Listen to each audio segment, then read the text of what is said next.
বাইদেৱে হাতত পিন্ধি থকা খাৰু কেইপাত আমাৰ এগৰাকী ছাত্ৰীয়ে ঈদত দিয়া উপহাৰ। তাইৰ এই অকৃত্ৰিম আৰু নিভাঁজ ভাল পোৱা পাই আমি সঁচাকৈয়ে বহুত আনন্দিত হৈছো। সাবিনা ঈদত ধন্যবাদ।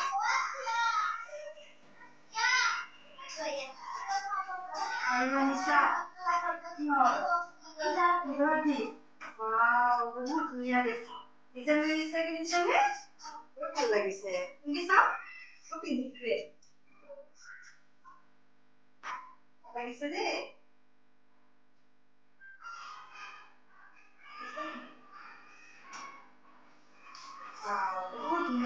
বহুত ধন্যবাদ। Thank you.